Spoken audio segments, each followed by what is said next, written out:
Can everybody hear me? Hi, everybody. Thank you for being here. It's been so great to have all these conversations with you in this forum and then throughout the fair. And my name is Risa, Puleo. I'm an independent curator based here in Chicago, so welcome to our city. Um, as Scott said, this is a panel called Common Space, but it is also very much about time. And as he mentioned, it's about the time of the present. Last night or yesterday morning, we heard Sam moderate a conversation about the past and how artists and curators are using the archive to reshape the past for more utility. And in the case of the citywide triennial, biennial public art festival, whether that's performing arts or public art, um, the present becomes an opportunity to bring forth also hidden histories, bring forth the past into the present so that we can shape the future for our communities and constituencies. So today we're going to have 3 presentations. Ange will go first, Jay second, and because I recently curated a triennial, I will be interjecting and playing a dual role of moderator and co-presenter along my colleagues.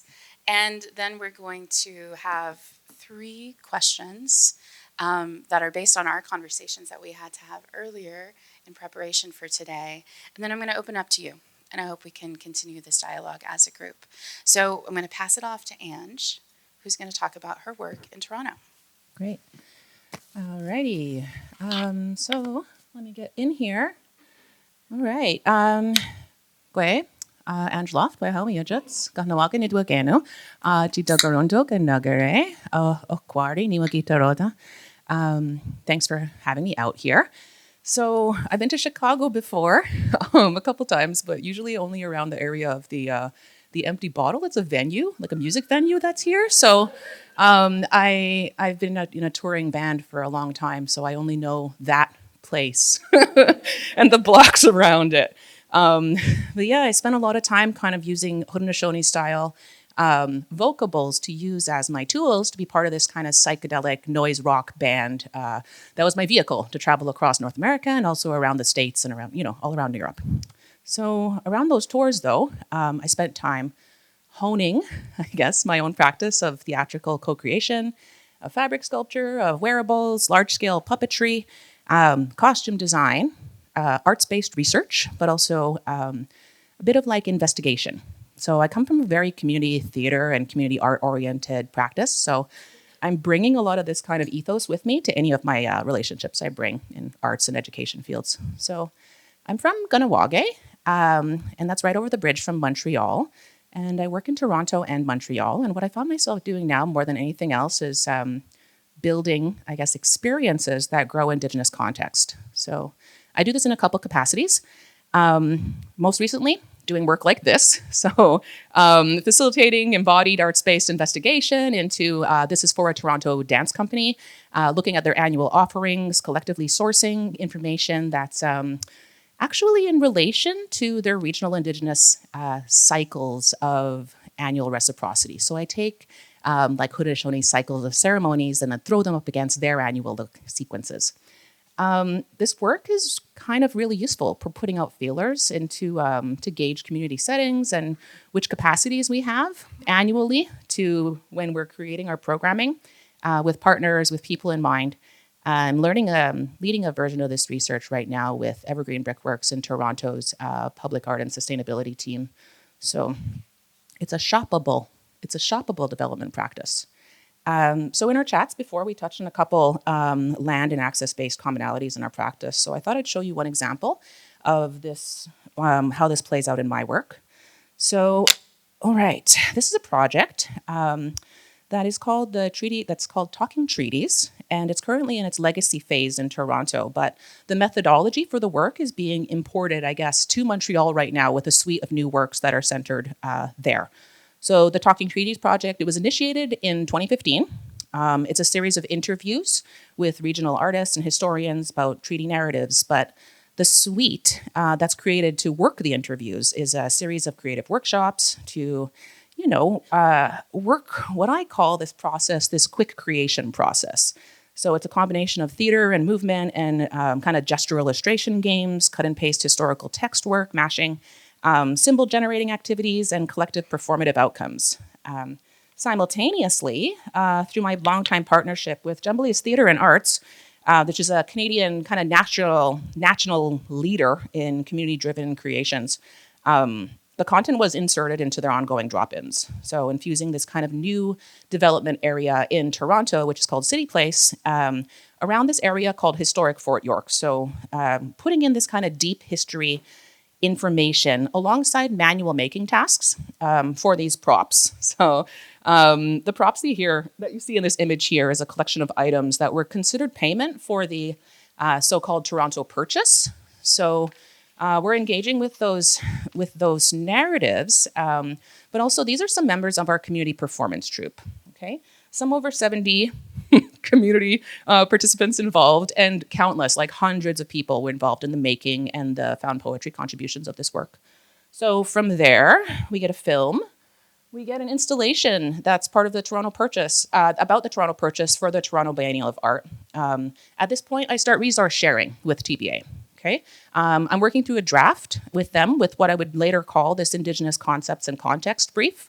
So it's actually about 60 pages of source material. I say brief, but oral histories, visuals, key visuals, and some information that I want to carry forward from this massive collection of research that we just done for the project for the Talking Treaties spectacle work.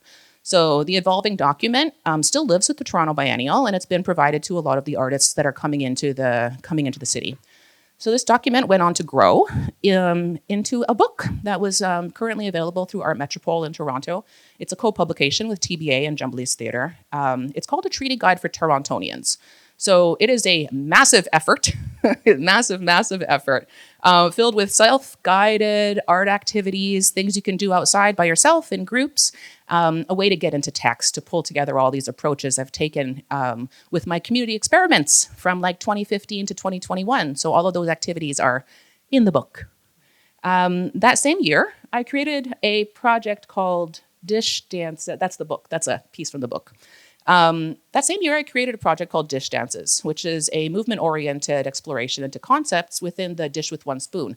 So theoretically, this area is actually in dish with one spoon territory. You know, it's an old agreement between the Haudenosaunee and Anishinaabe.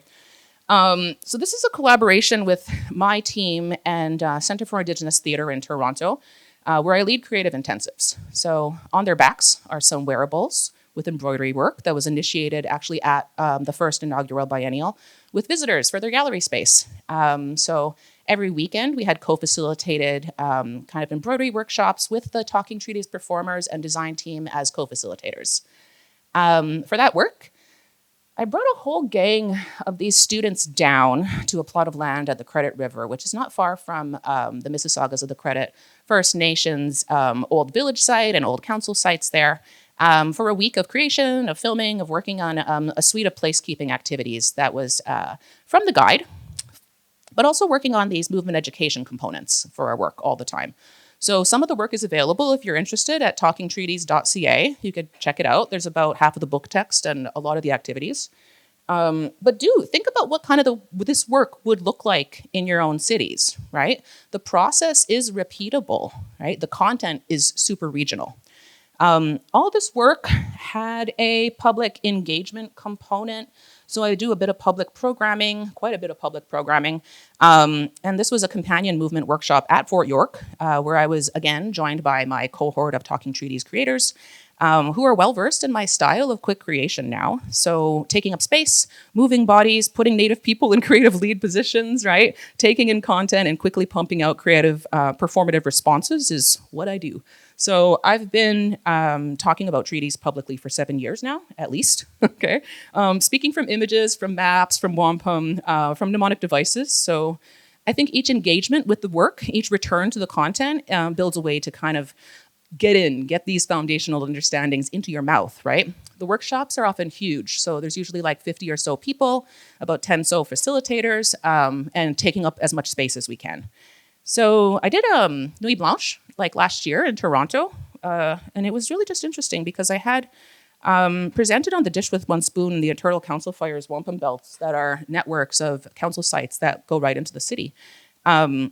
And it was interesting because I had a whole like captive audience of hundreds of young people that were clearly hungry for this content, for this kind of deep layered content. And I had, hundreds of them dancing along to my movement education videos in the middle of the downtown core. So you could also see those videos on our website. The workshop and other talking treaties workshops have been facilitated all over Toronto. I work with the Toronto District School Board, train their teachers. I'm in university classrooms and very often in arts venues and community settings. So the book, the full text of the book, and a pack of illustrations that were part of that work were also provided to the Mississaugas of the Credit First Nation, who've used those documents now, who've used my illustrations and the content to do their own curriculum development work with different regions around the city. So it is their, it's their text and it's their petition text that I'm working with. So it has to go back to those communities, right? So now in Montreal, I'm moving over. So as I said, the ideas are replicable and movable, okay? So I started this inaugural Indigenous Research Fellowship at the Canadian Centre for Architecture, where I made a work that resulted from carrying those prompts, those Talking Treaties prompts from Toronto back to my home city.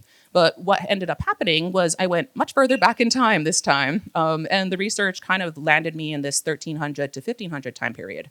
So I made a reader, an audio work with an urban archaeologist from Ganawage, and a series of small window installations and interventions. The show is up until September, so if you're in the city, go see it.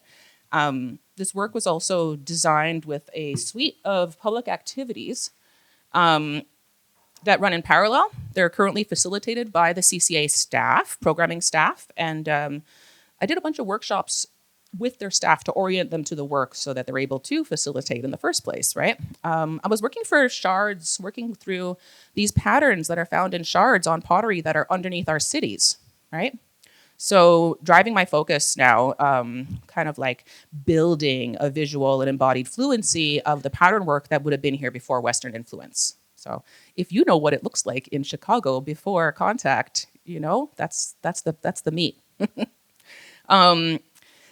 So as a small add-on to my time at CCA, I hosted a series of workshops with Mohawk Atlas, which is a project, a mapping project.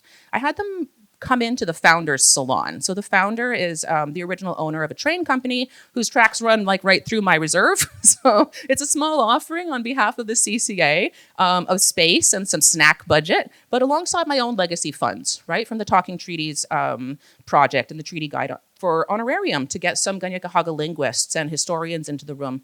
And we tackled a huge list of Kanien'kehá:ka place names, and I collected for locations and around the city, around the island. So one discovery that I made here by getting those people together was this really cool idea, Tugantaradu. So it's surrounded by clay, this one location we identified on the map. It's now a cemetery, but this one location is clearly, once you lay the strata layers and the old river layers around it, yes, you see it's definitely surrounded by clay. So we're kind of have this contemporary now, this new contemporary spelling of the word and a new point on a publicly available mapping project. So if we continue to do this work and open up our spaces in Montreal to do this work, it's ongoing. So hopefully we'll get a lot more points thrown on the map. So please do share your physical resources with Indigenous researchers for gathering purposes. I'm endlessly carrying narratives from one medium to another. So some excerpts from the reader that I created for the CCA were part of a residency that I actually held that I was taking part in at the Centaur Theatre. So back to theater work. Making this work called Stone and Bone Spectacular. That's a bit of a musical. It's like a 1940s country waltz kind of thing with a bunch of psyche shoegaze sound and vaudeville vibes. But it's a collection of oral narratives that are worked through these performers. And a lot of those narratives regard Indigenous ancestral remains that are found across the city. So some of the big, I always talk like, what are the big images, right? It was like image first. How do we start image first? I sourced some of these images from some of the narratives I'm sharing with these all-age design work groups that I created in Ganawage. The cast, the design team of this project are all Native. The process, again, left me with a massive tome of interviews. Massive tome. But this is material, right, that I could use going forward to kick off a larger concept and context work for Montreal now. The patterns from the pottery were central to the design workshops. So for the play, but also for the part of the work with the CCA, here the patterns are translated into kind of a cheeky drawing exercise where we are applying the patterns to some regional Indigenous governments and some regional Indigenous governance imagery onto some iconic Montreal buildings. So just a little fun. Back to the sounding and pottery patterns work. This is my way of remembering, adding vocables, approaching the patterns as though I were an experimental vocalist circa 1500 in Montreal, right? Reading the shards like their graphic scores, like their prompts. So I'm finishing up right now a distinguished visitorship at University College at University of Toronto. I'm pulling other multidisciplinary teams together to get into the pattern work there. And finally, I actually have a curation gig, so I don't curate a lot. I actually took a curation gig this year. So what's happening? These are Wendat patterns that are under the city, and the Wendat people have been seriously displaced to different locations, into Kansas, into Oklahoma, out towards Quebec City. But their territory originally is kind of around the Toronto region. So I would just put it out there that I'm working on a mural project right now. So if anybody has any Wendat, Wyandotte contacts, artists, send them my way, because we could afford to bring them to the city to work on a kind of placekeeping project that's related to an ossuary, so a place of burial for some Wendat folks called Tabor Hill. So it's always an attempt to kind of extend pattern familiarity. I've pulled a collection of these patterns now by hand for artists to incorporate into designs from some settlement sites that would have been connected to that burial site circa 1400, right? So yeah, send me your mural. Send me your Wendat mural people, please, if you know any. It's a very specific ask. So all of the gestures here, I guess, they add up, right? With regards to, we were talking a little bit about civic engagement. So I'll be leading a workshop coming up with actually the cities of Toronto's road maintenance workers. Sorry, like I'm really getting into some weird fields here. I'm being pulled in some talks around updating the signage for a place like Tabor Hill, which has some really dated signage there. Some whose territory it is even is incorrect. So we're now looking at strategizing with the Toronto's Indigenous Department around developing land access initiatives for Indigenous artists. A lot of empty places, a lot of places I want to work. I've been working for the past few weeks in a city-run building in High Park, setting up a studio while I'm working on a large-scale puppetry project, making huge turtles for a project called Turtle Protectors. But yeah, leveraging these partnerships to be able to have access to spaces is, I guess, an endless strategy. I'm endlessly trying to figure out what my partners can provide for me, right? So I'm planning to ask the city next, last thing, for some places to sing. Actually, maybe I could use that location to lead some Haudenosaunee-style social singing classes or something. Because we do carry a lot of Wendat tunes in our songs, right? So again, always that idea, bringing back some of those familiar shapes, bringing back some of those familiar sounds, trying to build familiarity, repeatability, and kind of like consistency, right, in this Jidagarundo area. Nyawa.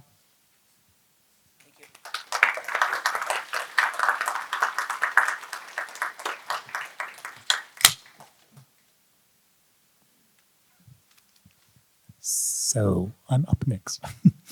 Thank you. So I'm Jay Pather.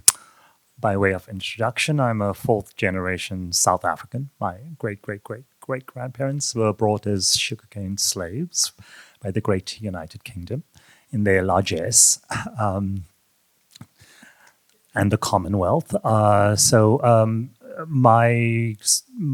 So over the years, my work has focused largely on social justice issues and how to bring my work to face some of the discrepancies in South Africa. I think I need my. Am I okay? There we go. So in physically shaping this present as curators, I talk a lot, so I've written down some of the stuff just so I don't get away with myself. In the wake of this increase in specialized spaces for art, the Biennale, the Triennale, the idea I think we are pulling together is this notion of access, right? And common space, which then makes us think about the present, the now, and in this respect, the nature of publics now. Sometimes art theory has stretched words to include everything and nothing at the same time. So even the word public has gone on to mean so many different things. Simply, I think I'd like to go to a classical definition. When we talk about public, we are aiming to cut through the elitism in art circles, the lack of access, especially with those sections of the public that are not served by a dominant ideology, publics who live in precarity. To simply go back to the original definition, an intersectional reading of publics should be a focus on race, gender, particularly class, easily forgotten, and sexual orientation that are kept outside of the spaces where art is exhibited and discussed. So in addressing this question of common space, I want to reflect very briefly on a festival I curate in Cape Town called Infecting the City. During COVID, it was called Uninfecting the City. Doesn't provide too many answers to these incessant problems around common space, but I think it raises a few issues, and it's been running for about 16 years.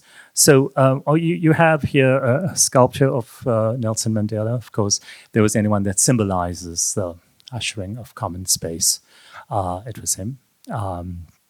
And 30 years ago, that was the vision. But of course, we don't have that. Here is the map of Cape Town, and the topography you're seeing is in the blue spaces are the homes and the land of Black South Africans, Black African South Africans.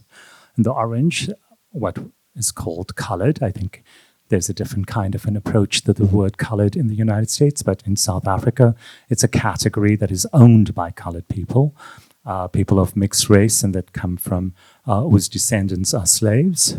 And then the glorious pink. The pink spots are the land owned by and lived in by the minority white population in South Africa. So that's the kind of common space we're talking about. So those are some of the images of townships alongside the suburbs, mainly white suburbs. Here you go.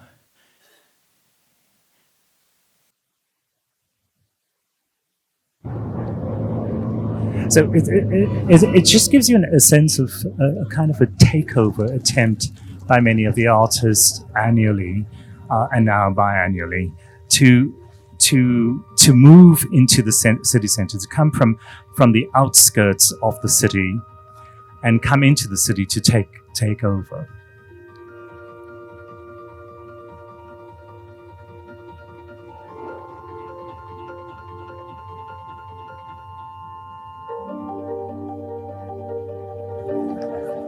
Today, I'd like to say again, welcome to Infecting the City 2015.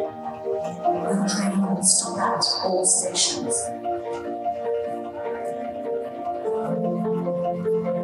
So it's an interdisciplinary festival, and we're combining some kind of contemporary work, but also some conceptual work.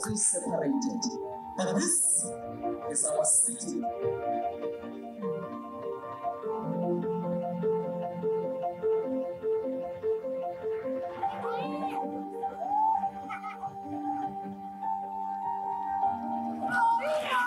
For my children will be of melody, fit them over a beat. They will meet in Trinity and speak of the Holy Trinity.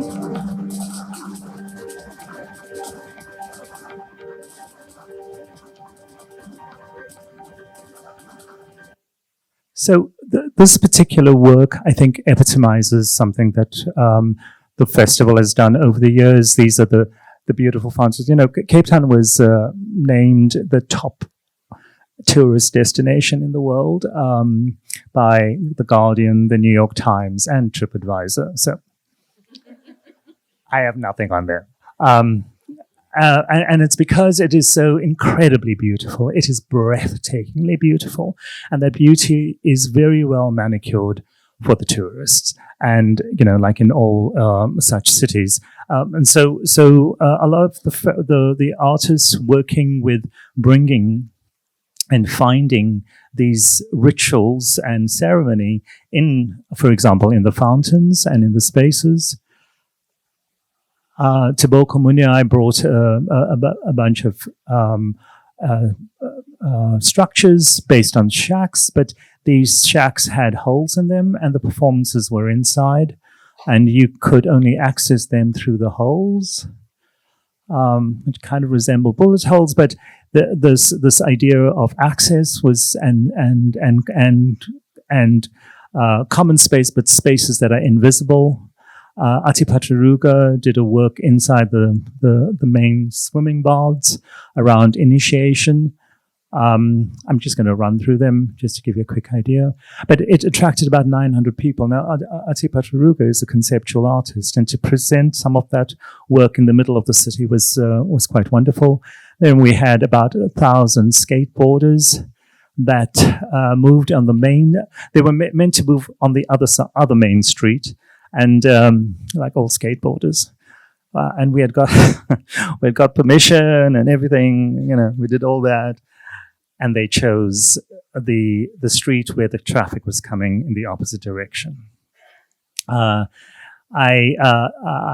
lost a couple of years in those 5 minutes, but hey, by the end we had gathered this amazing crowd, and it was a moment. It was just a frisson, a vision, and it was just incredible because the public stopped. Cars, everything just stopped. It was really incredible when that happened. And then a lot of work that plays with public and the idea of touch, and also intimacy, but taking intimacy into the public realm.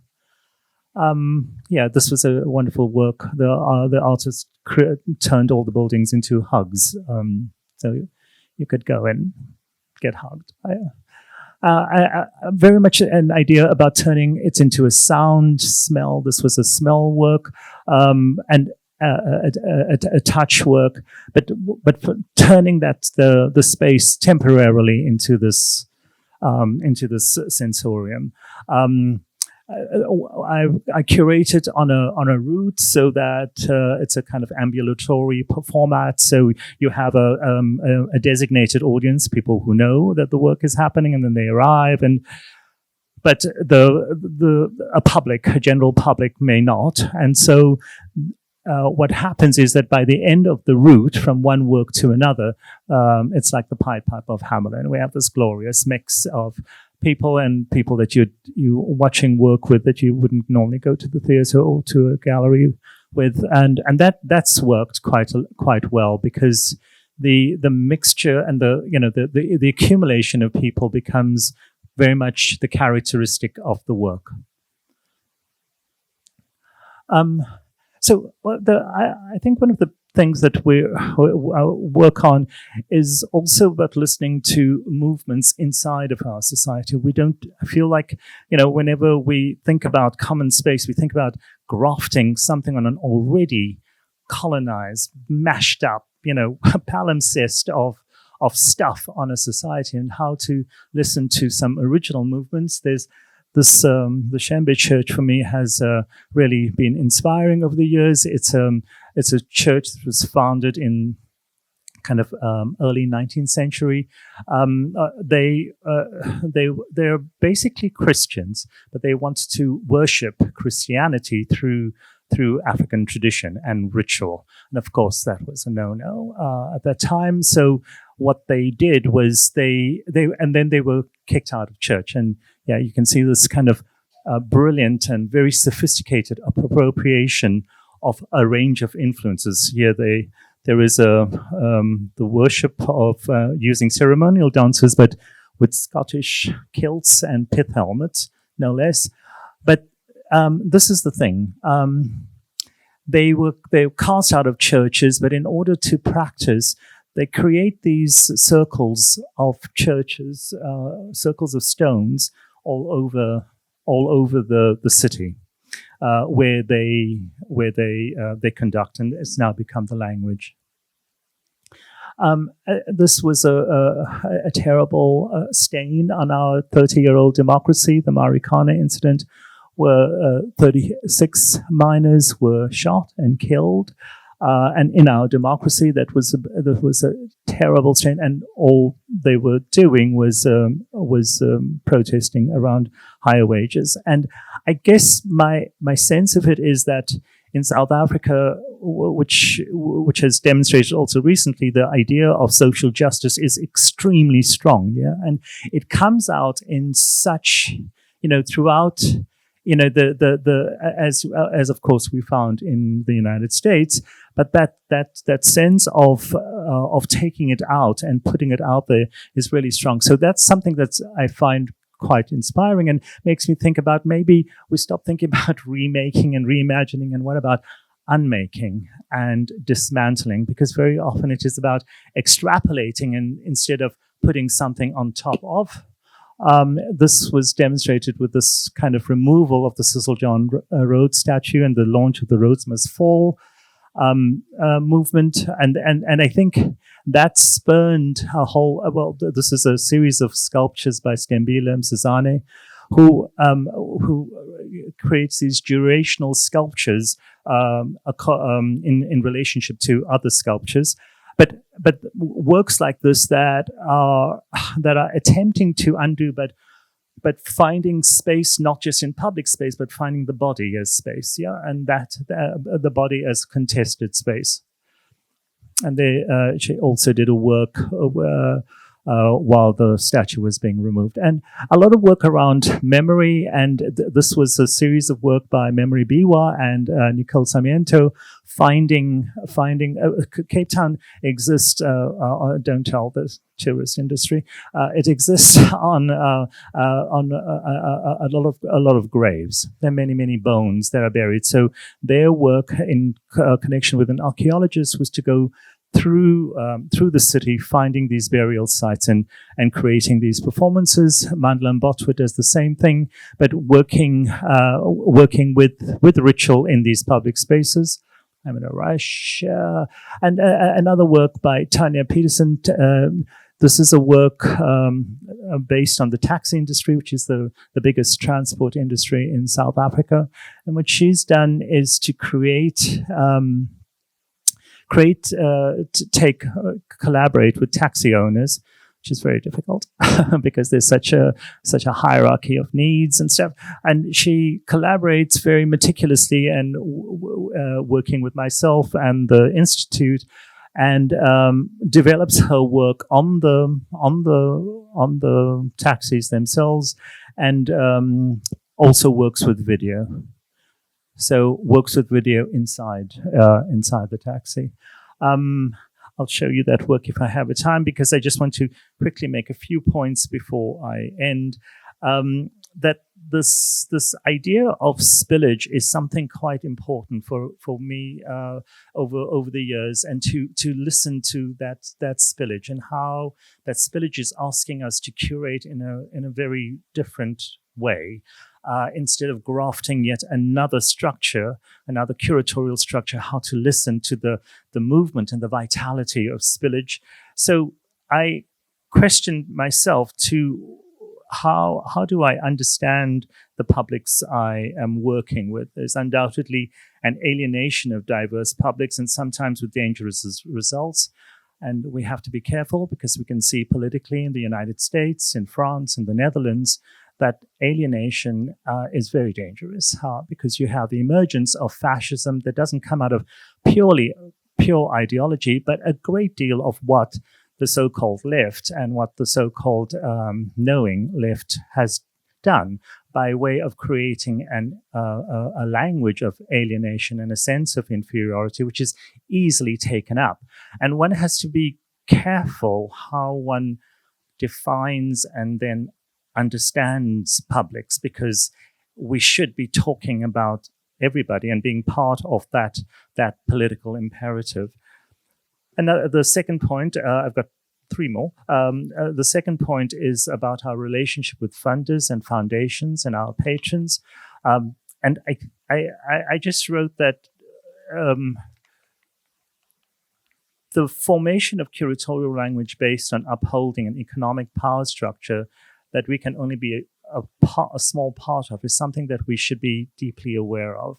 Ultimately, benefactors should be led by our visions, and we ask questions that are uncomfortable and should continue to do so. This is a relationship of gradation and nuance and does not have to be all or nothing. The language and articulation of those uncomfortable truths must be ultimately taken on by us, and we should lead it. We know it. We should lead it, and we should be really, really careful that we don't shrug from that, because it gets to the point where you have, of course, a situation in Germany where it's being dictated, where artists are being told what and how they should be make word of. It's a specter that is too awful to contemplate, and we should be really careful. And I think a lot of it starts with our relationship and our power-based relationship with our funders. And I think, I did speak about very often we think about remaking and what about unmaking, and finally, to consider the invisibility of the curator. And I often talk about the death of the curator, not in that way, but that the overarching curatorial interventions, the least that is needed to the public and for the artist, curatorial work as pressing nodal points, curation as acupuncture, as doing less of imposition and control, and how do we care for the undercommons for the commons to emerge? How do we care for underneath in order for the commons to emerge, and to understand common space and land as liquid, mercurial, malleable, soft, and how we may hold and care and take the responsibility, but somehow still remain invisible. Thank you.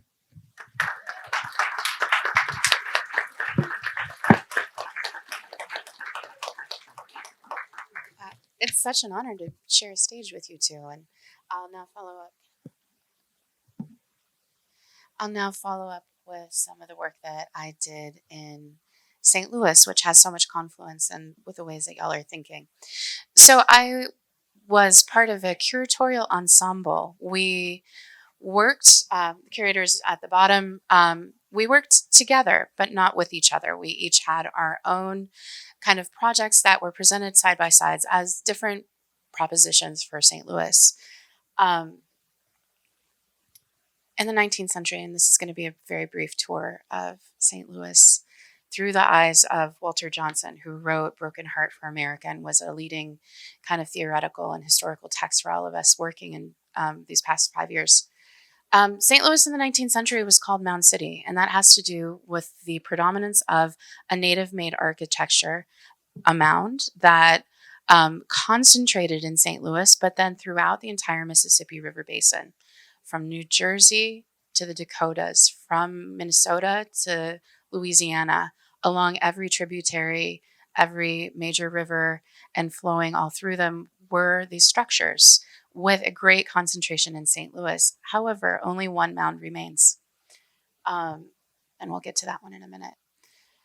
Big Mound, the largest, equal in scale to Cahokia, was dismantled to build the railways in 1869.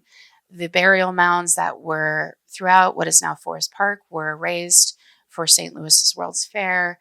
Cahokia lives today and is preserved as a national park. It's part of the national park system. And we're looking here at Sugarloaf Mound, the only remaining mound in the city. It remained because somebody built a house in it. Walter Johnson argues in Broken Heart of America that the process of native removal from Missouri, which until 1940, no native people were legally allowed in the state, provided a template for the removal of Black communities, many of whom were escaping, found a life of possibility in St. Louis after their families escaped from the confines of slavery in the South, landing in St. Louis, or even moving beyond into places like Chicago, Detroit, and what we know as the Great Migration. The beginning of this history is Mill Creek Valley, which was a thriving Black neighborhood, which was raised to make the downtown corridor. In 1959, those people were moved to Pruitt-Igoe, the largest urban housing project in the world, and widely called the death of modernism when it was raised in 1972, creating a system of property valuation. So we're looking at the doll houses in St. Louis, in which the bricks of the houses of Black communities were worth more than the houses of themselves, and then systematically dismantled so that they could be sold downriver for a higher price. This leads us to a kind of great movement from St. Louis City into St. Louis County, which then leads us to events like Ferguson. So, with the heaviness of this history and this long, very systematic series of displacements and erasures and evacuation of people from space, how do you make a public art exhibition? So, these were my leading questions. How do you make a public art exhibition that does not restage an occupation, that evades the very predominant systems of surveillance that are throughout the streets? You'll see, very much like some neighborhoods in Chicago, you'll go down a street and you'll notice that you're surrounded on every street sign by a camera. And one goal of COUNTERPUBLIC as a triennial in particular is how can this exhibition work towards materially changing the city, to reconstituting these communities that have been under attack. So with these questions in mind, having established kind of a framework for thinking, I was led to certain forms. I began to think about forms that already existed in the landscape, but that we take for granted. Things that are already evading surveillance or already present in the landscape, so already occupying space, that we don't think about necessarily, and how that covertness was a space of strength. And so I began to ask artists who were working in augmented reality, sound, earth, like dirt and clay, thinking about water, sky, but plants and memories, bees, signage, and maps. So in effect, what I proposed to COUNTERPUBLIC was to make an exhibition that was nearly invisible. And through presence, through being in space and community, these projects would enliven themselves and point to different directions and different possibilities and futures. So very briefly, and I'm going to talk very briefly about four artists and then spend some time on two absolute genius legacy Native women artists. Jackie Samel made a project in which she recovered some of these bricks that had been dismantled from these community homes, crushed them up, and then rematriated the soil back to the clay quarries from which they were mined, in a sort of material return to the city that invited communities to be a part of. Those, the created dirt was seeded with plants, and so now we'll create kind of spontaneous gardens. Janupa Hansker-Luger, these are all QR codes if you're interested in accessing his augmented reality. It's a performative action that invites the buffalo back to the plains. St. Louis is part of the Great Plains, and what kinds of other undoings would need to come into place to make that a possibility. Or Raven Chacon thinking about how sound is a way to bridge communities together while also allowing for kind of certain slippages and evasive movements, but still kind of carries forth the kind of connecting potential. This is a performance in which 13 chimes that disrupted the musical score were paraded through the State Street neighborhood, which I'll talk about in a moment. And along the way, we gathered people and coalesced at the top of this park that is named for the white supremacist who coined the term manifest destiny, which started in St. Louis. Or this is a project by X, a Chicago-based artist you might know as Santiago X, who imagined what it might be to return the Mississippi River to the bluffs that it carved underneath the city. This is a place that nobody goes to because it's a place of industry. And so imagining that kind of return, and then there was many kinds of offerings and instances in which we could bring people to the kind of the river. All right, I'm going to talk about two projects in the under the kind of umbrella of the work that COUNTERPUBLIC is doing to kind of materially change that city.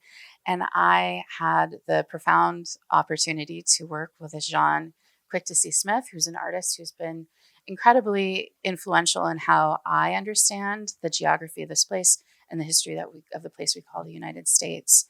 It was with great excitement that she said yes, because she said that having descended from a place at the other side of the Missouri-Mississippi connection, was very excited to come to St. Louis and to make a work in response to it, because she saw it as one of the origin points of how the French got to her part of the world. So what she did here was redraw the U.S. map according to the Mississippi River Basin. Think about the map not in terms of geographic borders, but in terms of the rivers that once defined the landscape instead. And in talking to Jean, she was the artist that I thought about immediately on my first site visit. This is the Mississippi River Basin. So this is the expansive side of those mound building cultures that I was talking about. I should also mention, thank you, ICI, for supporting this research. I was a recipient of an ICI grant for the Mississippi River Basin that supported this project in particular. So we cited Jean's project in an area of town called the State Street neighborhood. As a visitor to St. Louis, I was kind of immediately struck by this town, or by this, the naming system in the streets. And it's actually something that's probably a part of your street system naming as well in your city. But all north-south streets are named for U.S. states. All east-west streets are named for Native nations. So that means that there are moments in this kind of grid in which Native people intersect with U.S. nations, and it becomes an index for a history of dispossession. So, for instance, Winnebago crosses Wisconsin. We're talking about the establishment of the state of Wisconsin and the removal of Winnebago Ho-Chunk people. Osage, Missouri, that's an index for the process by which Osage were removed from Missouri. Chippewa, Minnesota, Miami, Illinois, Potomac, and Virginia, Cherokee, and Tennessee. This is, I think there's about 13 intersections throughout this particular neighborhood. And I was like, this is what Jean has been painting about for 50 years. So her acceptance of the invitation was this opportunity to then work with the city to place history markers, talking about the ways in which this history is literally indexed in the street, but it's so part of the common way that people move through space that it's so casually kind of forgotten, and to reassert that history at these intersections. We talked to the city for years and years and years, and it was an incredibly tedious project. At the end of many years and many moments in which we thought that they were going to be installed, actually, they, years later, they pulled back and they said, well, there's actually no precedent for this kind of thing. So now what we're doing is working with the property owners who live at these individual corners. And we've gotten their permission to install the signs there, and they're finally getting installed. All right. Thank you. So it's a very brief paragraph that brings back Native language into Native place names back into the space. This is also something that is an homage to Jean, whose painting incorporated Native place names. It also talks about the history of dispossession and includes QR codes that link to the tribe, the treaty, and then Jean's project. So that's one way we're working to sort of materially change the city. The second is in our ongoing efforts to rematriate Sugarloaf Mound to Osage Nation. Projects that still continue beyond the time of the exhibition itself. And we're looking at the work of in the foreground, Anita and Nkosi Fields, mother and son team that I worked with. And then the billboard is Anna Sularkis, who was an artist that New Red Order, one of my collaborators, brought in. And then in the extreme background, we're looking at Sugarloaf Mound. So about 15 years ago, Osage Nation purchased Sugarloaf Mound as property. And in doing so, began a process of shifting the understanding of that space from property within U.S. system to sovereign Osage land. So you can barely see that there's a fence, a chain link fence around it. And if you were to get close to it, it would say if you trespass beyond the site, you're trespassing on Osage Nation. This is the summit of a platform mound. So it's the top, the house was built on top of it, and the first thing they did was remove it. Then the mound has 3 additional steps, and on each step there is an additional property, including the Missouri Department of Transportation, who, when Osage tried to buy this land from them, it was for sale. They tripled the price. There's also a frat house on another, and there was like an incredibly racist kind of exchange when Osage tried to buy that property. The sort of in-between house, there's another house that New Red Order has been working with and interviewing at this point, elderly woman who has promised to donate her house and the land to the Osage Nation upon her death. That is also what we're talking about is a process of relationship building and ongoing conversations. So the first thing that I did when I was invited to be part of this curatorial team was work with director James McAnally to establish a relationship with Osage Nation, to formally ask permission to identify the site of Sugarloaf as the terminus points, one of 2 terminus points for the exhibition's run. And I also made a declaration that no artwork should be put on Sugarloaf. It would, for any kind of intervention into Sugarloaf proper, would similarly function as a kind of aesthetic trespass. And to honor the history of Osage, and which Sugarloaf is a sacred site, and to kind of let it be. And so then I reached out to Anita Fields, who is an Osage artist, and we began to imagine what could be put in relationship to kind of create a space with Sugarloaf. This is the house that used to be there. And so what Anita did was create a series of 40 platforms. These are all platforms that you find outside of celebrations and ceremonies in Osage Nation. They're places that Anita talks very fondly about as having remembered elders kind of sitting outside similar platforms. She talks about they're having a smoke, gossiping, having a cup of coffee, dressing children for the ceremony that happens inside. And so what she's done in a profoundly beautiful way, I think, is create a space for us to also gather outside of Sugarloaf and to create a sense of community. With underneath the platforms, her son, Nkosi, who's a musician and a sound artist, who's created a sound piece that is from his various field recordings between St. Louis and Osage Nation, bringing together ancestral homeland and site of displacement into one place. And what was really important for us is that these platforms went back to Osage Nation, where they were distributed to community and used in the ways in which they were intended. I will wrap it up here, and I'm going to switch into my moderator mode.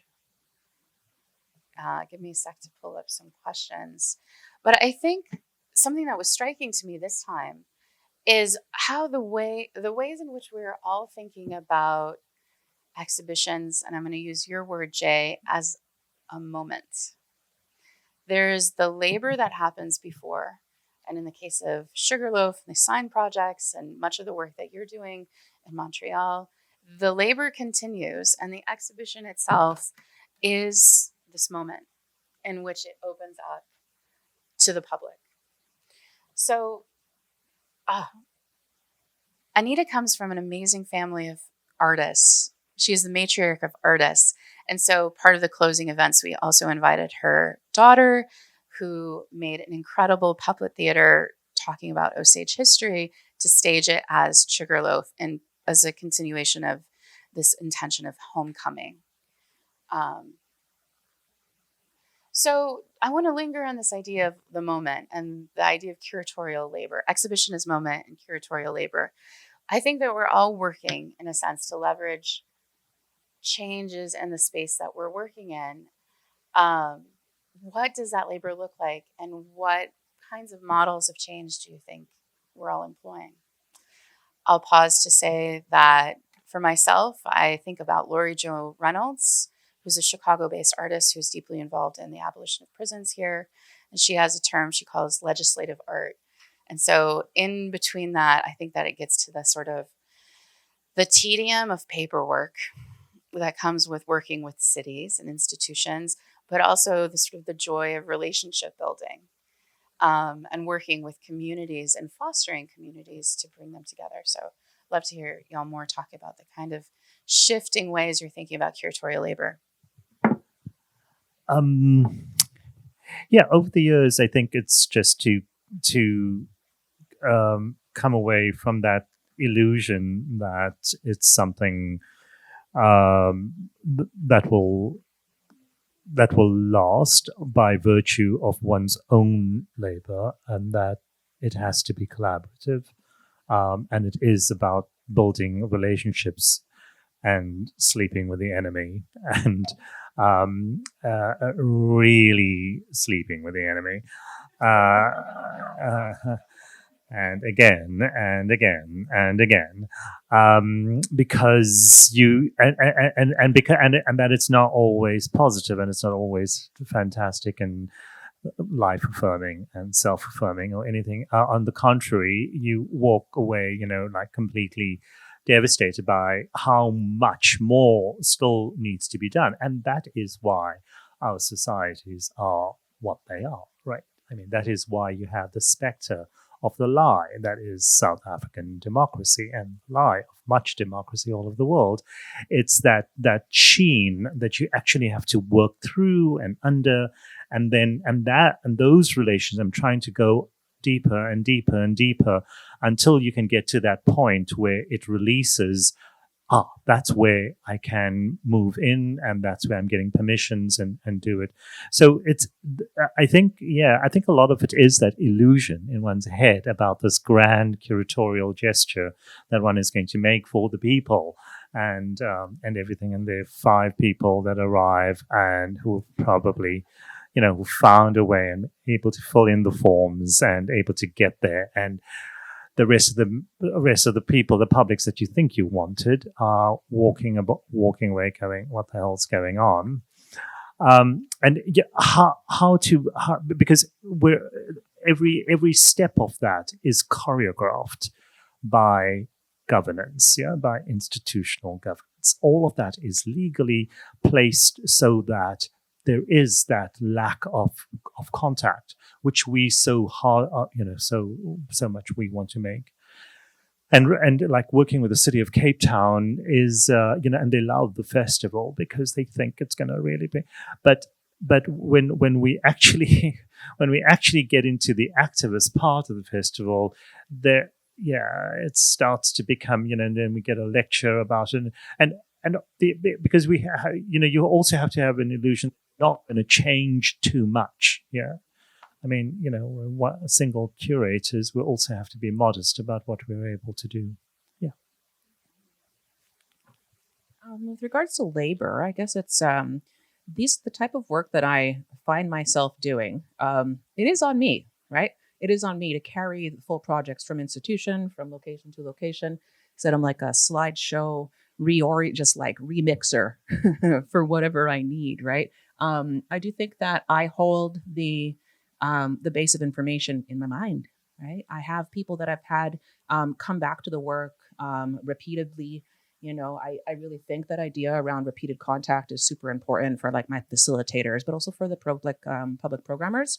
I won't let them facilitate something unless I've really, really, really spent time with them, knowing that they're going to do a little bit of justice to the work. But with that in mind, though, I spend a lot of time making sure that my workshop output and the things that I'm doing, extending to the public, are kind of really tight and tidy. There's no room for wavering, right?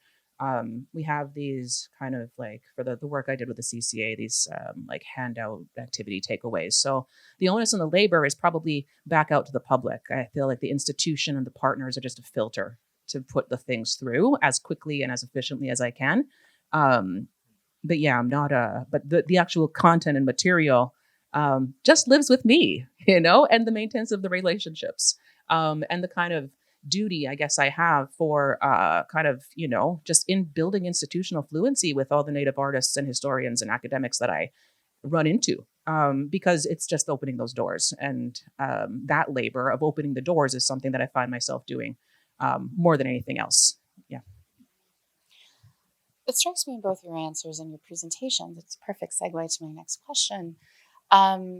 We're all kind of parsing a difference between who is an audience, and we might even say like that is a group of people who are coming with art prioritized first versus a public, or even a community. And then I'm going to shift the idea of stakeholders, especially after your statement at the end of your presentation, Jay, to think about stakeholders as people who are most affected by the event versus people who have a financial stake in it. So just also seeking to park more difference. So these sorts of questions about events for who or change for who and towards what end, can we all think about how these different constituencies, we're speaking to different constituencies at the same time? I do think a lot about bite-sized content nuggets, because like there's so much I could put into the relationships, but who I'm making things for. I think about visiting student groups from like Indigenous CJUPs, that are in Montreal. When they came to visit the installation, I was like, aha, this is what I'm doing this for. Like, I don't care about facilitating the work for everybody else. I'm waiting for the Native student groups to come to me. So I put my feelers out to try to get them in the room. But I think, the opportunity of bringing my family into the space to spend some time in that location, the opportunity to just get some people and get the, the people that I've interviewed back into the location. I think that I'm working, my public are the participants. They're the people that have been brought into the work over the years. I think about the time it takes for me to kind of craft and hone my message, working with people like, my all ages and all ability choir members that are at Jumblies. Like, you have to take a little bit of time to figure out how to get these messages in, around, and through some of the content. So I guess I'm also thinking about doing justice to some of the archaeologists' words and historical informants that I have. Because that's, it's a constant game of rewriting and revisiting some of the stories I want to tell. But yeah, I guess my public, I guess that's the hard part. I don't think about them. I don't think about the general visitor, but it's because I'm making work for my own community effectively, desperately. Yeah, I don't. I mean, it's important as a community PC, as a facilitator, and as a theater person, this idea of come with me. I scoop the walls. I'm the people carrier. I bring the people to the place. I put them in front of the thing and the show starts, right? And then you come with me to the next spot. That's how I move. And I hope that the audience and who I'm bringing with me, because I have a whole body of return people, like people who've come back to my programming, no matter where I am, they find me and they attend my workshops. So I think that there are people that have sunk their teeth into the content and now know that I'm not asking you I'm not asking to find you. You have to find me. You have to track me down, see where I'm presenting the work. And then if you want to take part, find your way in. Yeah. I want Donald Trump's supporters as my audience. I want everybody, and I'm going to try to find a way to do that. I've always felt that. Because there is just too much that our artists and the artists that we curate, they've got too much to say and do, and that is possible. And the question is always for me how to strategize to be able to trap people as well into it. And sometimes you just have to do that. because the artists that I'm curating are that rich and that powerful that it is worth even thinking about, curatorial trapping as something that one does. And so that's what I mean. There is something that one I aspire towards, and that finally does happen. But what I really want, if you are asking who my public is, it's those fascist fuckers. Because I think that's where, I feel like if one could do that, and, I think of some of the artists that I've worked with who have gone into those kinds of communities. And there's an artist I work with, Dean Hutton, who wears a suit, and they called blazoned all over it is fuck white people, and they're white. Just so you know, and the idea is about fucking the whiteness in oneself, because whiteness is a bit of a disease; it's not the actual thing, and so that kind of artist, and really to protect that and try to find a way of curating their work so that they are safe and all of that. But there is something extremely profound that happens with the public that is not just our immediate public, but when they actually catapult into that sphere. Yeah, I was just thinking about the last, there is a kind of like some idea of some change maker that might contact my work. Like there is this outside thing. I remember asking my mom, she was mentioning at certain point, she was like, "Man, just work on this play. Just talk about the land, talk about the, the issues in our land session issues, and talk about the seigneurie, and talk about these things. What if there's somebody who, sees the show, who can actually do something? And like, what if you reveal some information that actually makes some impact on some conversation?" So there's this real like kind of what if specter. Like, what if there's somebody out there that maybe is in the audience, that maybe is a lawyer, that may be on my side, that maybe might make this actually affect something. Yeah. I love both of these answers, and I love them together. And I think both of these answers you talked about trapping, Jay. I think about it in terms of seduction. I once made an exhibition, Walls Turned Sideways, about the prison system in Texas. And my goal was to seduce people into thinking about this complicated issue in a different way by presenting it in a way that they had to. That they, like leading them into a different sort of way of thinking. And Ange, on your side, the goal was, Beto O'Rourke was campaigning at the time, was to get a change maker and to be able to lobby directly. I think we're getting close to wrapping up, so I want to make sure that we have time for you. So I'm going to skip the last question and hand it over to the audience. Sure.